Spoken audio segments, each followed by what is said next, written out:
মহোদয়েরা আমাদেরকে অনুরোধ করব আপনারা শান্ত ক্লান্ত সেই সশক্ত তদন্ত প্রতীক্ষা বিলম্বিত দয়ে যারা শুরু হন কিন্তু ছবি ধৈর্য সহ্যের চূড়াগুলি সমৃদ্ধ হয়ে উঠে প্রত্যেকে তারা আইএসএ ইন্ডিয়ান এরা কিন্তু গদখালি টিম।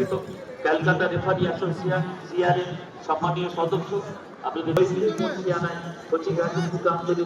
অনুভব করবার অনেকগুলো কাজকে এনে দেন যাতে আমরা বিফল হয়ে থাকি।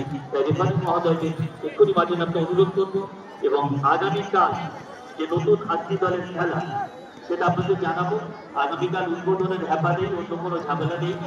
সব দলের সঙ্গে আমরা কথা বলে রেখেছি খেলা প্রতিপক্ষ চন্দ্রপুর ক্লাব দ্বিতীয় খেলায় কাবিলের ব্যাপারে বিপক্ষে চন্দ্রপুর ন্যাশনাল দ্বিতীয় খেলায় সোনাগাড়ি এবং জীবনতলা বিদ্যমান ন্যাশনাল ক্লাব চতুর্থ 45তম বার্ষিক অধিবেশন দাদা